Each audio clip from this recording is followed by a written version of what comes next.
Eh bien c'est encore Ito, hein. Bon, ben on va reprendre là où on en était. Maintenant que la petite pause est terminée, on y retourne. Alors, on en était à deux decks horizontaux. Donc moi je vais retourner sur les deux decks verticaux. C'est comme ça que j'aime bien travailler.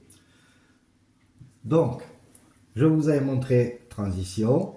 Je vous avais montré les basses mixées avec des basses. Enfin, voilà. Donc, je vous avais dit que je vous parlerai des autres potards, c'est-à-dire les médiums, les aigus, le gain et le master. On parlera aussi du crossfader et de ces deux boutons. Donc, pour l'instant, on en est donc là. On va se remettre un petit peu de musique.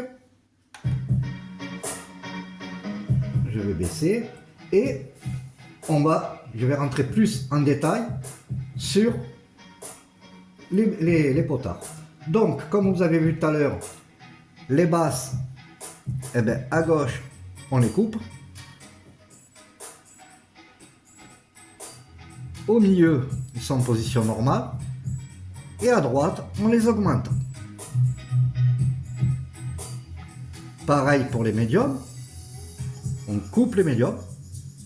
J'augmente le son pour que vous entendiez bien la différence. Voilà. Normal. On les augmente. Position normale. Les aigus, pareil. On coupe. Position normale. On augmente. Voilà. Le gain. Le gain sert à équilibrer, à avoir un son équilibré quand on passe d'un morceau à un autre. Vous voyez, là, on est de suite après le vert, donc on rentre un petit peu dans l'orange et le morceau il est comme ça. Et quand on envoie le second morceau, eh bien, il faut que le vumètre soit à peu près identique. Voilà, on va pas plus loin pour avoir un son équilibré. Je vous montre, si j'augmente, voilà, il rentre dans le rouge, c'est pas bon. On essaie de ne jamais rentrer dans le rouge.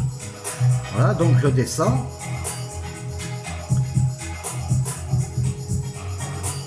Vous voyez, il y a encore le rouge qui s'allume par moment, donc je descends. Et là, on est à peu près au même niveau. Voilà, donc là, normalement, si je le mets en master, on devrait avoir un son relativement identique. On va faire ça tout de suite. On va attendre.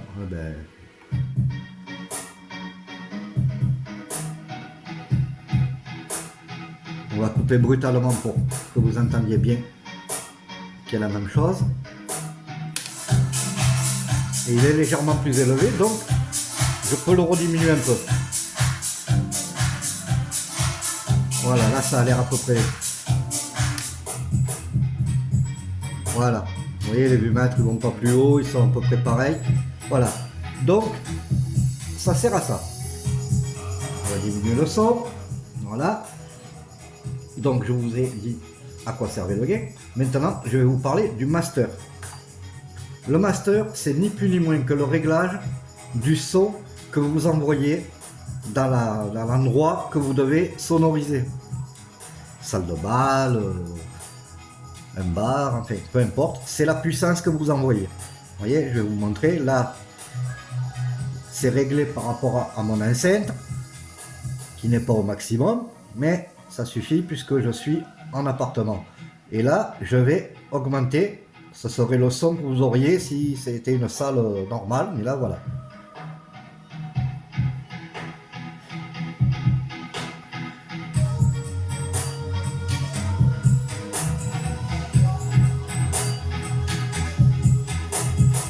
Voilà, c'est pas conseillé de le mettre à fond non plus. Hein.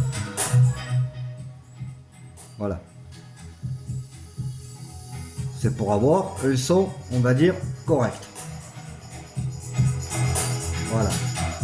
Donc, maintenant, je vais vous parler du je vais vous parler de la pré-écoute, les boutons Q. Alors, ces boutons sont justement faits pour... Pourquoi j'ai arrêté, je ne sais pas. Je veux écouter ce morceau qui va rentrer, puisque là on est sur le master, c'est lui qui joue. Là, je veux écouter ce qui se passe dans ce qui va arriver. Donc j'appuie sur le Q et dans mon casque, je n'aurai que cette piste qui est en train de passer, que je suis en train de caler ou que je suis en train de faire d'autres choses dessus. Parce qu'il n'y a pas que le calage. Mais enfin là on en est là. Je suis en train de la caler, donc je l'ai dans mon oreille. Il y en a qui mettent le casque sur les deux oreilles, donc si elle a les deux oreilles, il faut entendre le master. Donc j'appuie sur le master.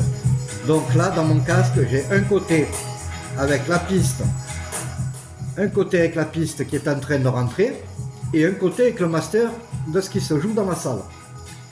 Voilà. Il y a aussi ces deux boutons qui sont en relation, alors qu'ils ne sont pas sur tous les contrôleurs, mais comme ils y sont, je vous les montre. Là, vous avez un potard pour régler dans votre casque qu'est-ce que vous voulez entendre le plus. À droite, le master, donc j'entendrai plus ce qui est en train de jouer pour le public. Au milieu, j'entends les deux relativement équilibrés. Et à gauche, j'entends ce qui se passe sur ce morceau qui est en train de jouer et que j'ai, enfin, que je suis en train de caler ou de faire d'autres trucs et que j'ai dans mon casque. Voilà. Donc, ce bouton-là, il sert à ça, pour équilibrer ce que vous avez dans le casque. Et celui-là, c'est pour monter et diminuer le son de votre casque, ni plus ni moins. Voilà. Donc, tout à l'heure, je vous ai montré comment on fait une transition normale. Mais il n'y a pas que cette façon de faire. Donc, on va faire... Je vais remettre... je vais changer un peu de morceau parce que ça devient... À force de toujours écouter les mêmes,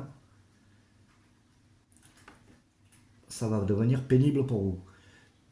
Alors, moi, je vais en prendre... je vais prendre ces deux-là. Là. Je vais changer à gauche. Et celui-là à droite. Voilà. Donc on va écouter. Ne regardez pas ce que je fais. C'est pas pour maintenant. Donc maintenant on va écouter celui-là en master. Le premier.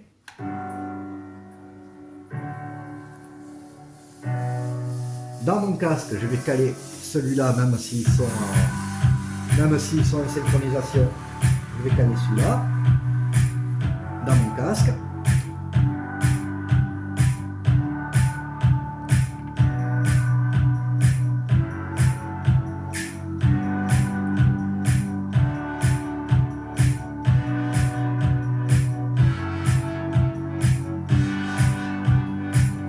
Voilà, il est calé. Donc maintenant je vais vous montrer, je baisse un peu, je vais vous montrer une autre façon de mixer en se servant de tous les EQ. Alors, là j'ai rien touché parce que c'est à peu près bon. Donc, je baisse les basses, je baisse les médiums, je baisse les aigus. Donc là je vais remettre le son normal pour que vous entendiez mieux. Je vais le baisser dans le master. Voilà. Et là j'envoie. C'est toujours calé, je vérifie, je contrôle mon casque, mais je suis en synchronisation, donc je sais que c'est bon. J'envoie le son, je le monte aux 3/4, direct, ne m'embête pas la vie. Voilà. Et là, on fait la même opération que tout à l'heure. Alors si vous voulez faire le bourrin, comme je vous ai dit, faites-le, vous verrez bien qu'à un moment ou à un autre, ça fera très moche. Et vous essayez de compenser, c'est-à-dire si vous tournez un peu là, vous enlevez un peu là. Voilà. Vous pouvez le faire avec les deux mains en même temps, progressivement. Une fois que vous avez mis les basses, vous envoyez le reste. Et là, pareil. Vous en montez un peu, vous en enlevez un peu. Vous en envoyez un peu, vous en enlevez un peu. Alors vous pouvez le faire comme sur les basses, c'est-à-dire que vous finissez là les médiums et vous attaquez les aigus, ou vous pouvez faire, je monte un peu les aigus, je diminue les basses, je monte les basses, je diminue les aigus de l'autre côté, je monte les aigus, je diminue les aigus, je les monte, je diminue, je les monte, je diminue. Quand vous arrivez aux 3/4, c'est bon. Hein. Ou alors, vous pouvez le faire comme ça. Et les deux en même temps. Et là, vous sortez l'autre morceau.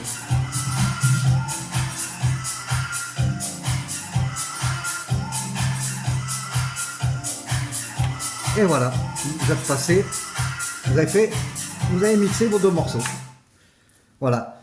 Alors, pour terminer, je vais vous montrer la dernière méthode. Ma méthode. C'est pas ma méthode, c'est une méthode. Avec le crossfader.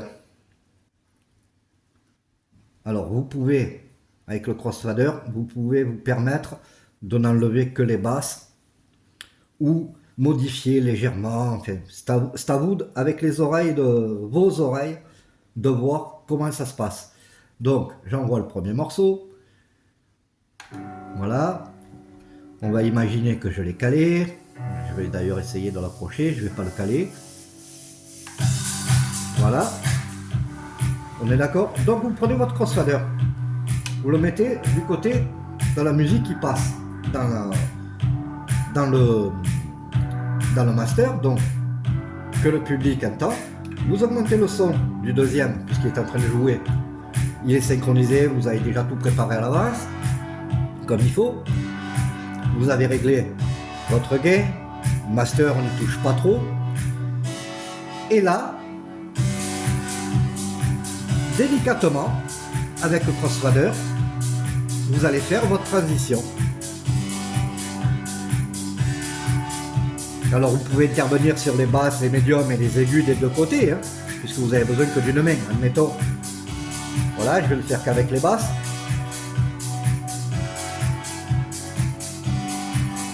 Là, je commence à remonter.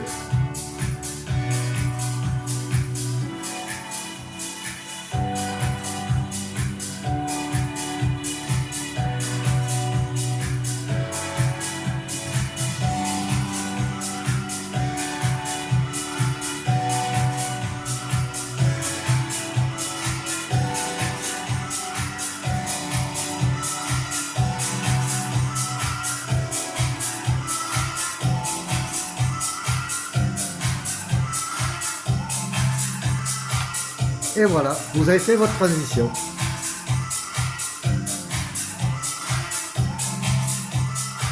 Voilà. Voilà, vous avez fait votre transition. Comme avec les faders, vous l'avez fait avec le crossfader. Donc ça fait 1, 2, 3 et 4 façons de faire une transition. Par contre, le calage au tempo reste le même, la synchronisation reste la même, si vous en servez ou pas. Et c'est tout pour l'instant, voilà. Donc je vous ai montré la base réelle de comment mixer un morceau. Donc j'ai tout fait devant vos yeux, vous avez bien vu qu'il n'y a pas de tricherie. Hein. Ce qui est pas bon est pas bon, ce qui est bon est bon. Le calage au tempo, le casque, important, les cues, important, le master, la piste qui va rentrer, peu importe, hein, que ce soit celle de droite ou celle de gauche, c'est le même fonctionnement. Les basses, c'est le minimum sur les potards. Jouer avec les basses, c'est le minimum du minimum. Après, c'est bien quand on fait avec le reste aussi. Les réglages de votre casque, le Q, le master, le volume, l'équilibre. Ça c'est pour équilibrer, hein, comme je vous ai dit. Le Q à gauche, le master à droite, le volume que vous avez dans le casque, play pause, le Q que je vous ai montré tout à l'heure pour essayer de caler. Une fois que vous l'avez, vous le tenez, hop, j'envoie. Parce que si vous faites le Q,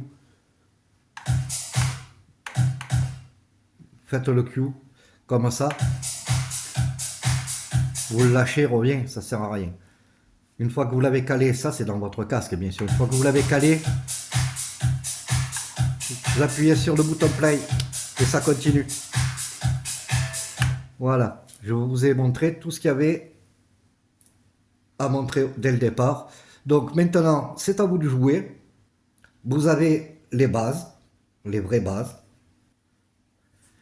Donc c'est à vous de jouer, à vous de vous entraîner. N'oubliez pas, la synchronisation, c'est bien. Savoir caler avec les pitchs, c'est encore mieux. Savoir rattraper quand on entend quelque chose qui ne vous convient pas avec la molette. Sur tous les contrôleurs, vous avez une sérigraphie où il y a marqué moins et plus. Alors c'est toujours pareil, hein, si vous avez oublié, c'est pas grave. Le moins vers la gauche, le plus vers la droite. Le plus, j'accélère, le moins, je ralentis. Le pitch, je ralentis, je le pousse vers le haut. J'accélère, je le pousse vers le bas. Voilà, c'est tout ce que vous avez à savoir pour l'instant. Vous avez les bases, il n'y a plus qu'à faire. Il n'y a plus qu'à vous entraîner. Et n'oubliez pas, si vous pensez que c'est trop compliqué pour vous, il n'y a rien de compliqué, c'est que de l'entraînement. Au plus vous allez passer de temps à vous entraîner, à faire les choses, au plus vous allez y arriver. C'est comme tout. Quelqu'un qui tricote, il ne va pas arriver à faire un tricot tout de suite.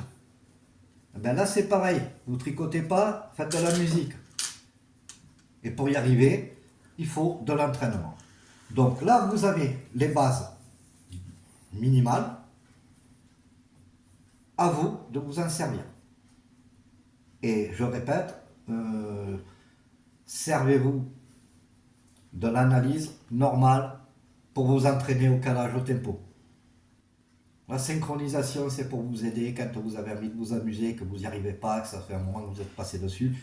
Allez, je m'amuse un peu, j'ai vu comment il a fait, je vais mixer un petit peu, ça va m'amuser, ça rentre bien, ça sort bien, impeccable. Voilà. Parce que ne pas oublier que le principal dans toute cette aventure de DJing, c'est de vous amuser. Parce que vous ne pourrez jamais, alors ça j'espère que vous n'allez pas l'oublier, vous ne pourrez jamais amuser les autres si vous ne vous amusez pas vous-même. À un moment donné, c'est un loisir. On commence tous ça par un loisir. Donc si ça devient une corvée ou que ça devient pénible, ne le faites pas. Si pendant plusieurs jours vous ne faites pas parce que vous n'avez pas envie, ben ne faites pas. Votre famille, vos enfants ou vous-même continuera à manger. C'est pas votre métier pour l'instant, vous apprenez. Et il ne faut pas que ça devienne une corvée, que ce soit, il faut que je fasse 2 heures par jour. Non. Si vous faites un peu aujourd'hui, demain vous n'avez pas envie, demain vous n'avez pas envie. Et peut-être qu'après-demain, vous y reviendrez avec plus de hargne, plus de volonté. Voilà, c'est tout ce que je pouvais vous dire. Donc, entraînez-vous. Il n'y a que ça, de toute façon. Si vous voulez y arriver, il n'y a que ça, l'entraînement. Entraînez-vous. Amusez-vous. Faites écouter à votre entourage, là où vous arrivez. Voilà. Moi, vous pouvez m'envoyer, si ça vous fait plaisir, vous pouvez m'envoyer vos sons sur ma boîte mail. Hein, pas une demi-heure, mais s'il y a 3-4 minutes de son et que vous avez mixé 2 fois, moi j'écoute et si je peux vous répondre, si ça, ce que j'entends de bien, ce que j'entends de moins bien, hein, il ne faut pas prendre les critiques de travers, au contraire, ça fait progresser. Bon, bien sûr, il ne faut pas dire ça c'est de la merde et pas donner d'explication. Voilà. Donc, amusez-vous bien, profitez. J'espère que ça vous aura intéressé, que ça vous aura plu et que vous aurez appris quelque chose surtout. Ça, c'est le principal. Voilà. Et bien, sur ce, je vous dis à bientôt. Si vous voulez vous abonner, abonnez-vous. Vous voulez laisser des commentaires, laissez des commentaires, même mauvais, c'est pas grave. Hein. Et puis, je vous dis à bientôt. Merci.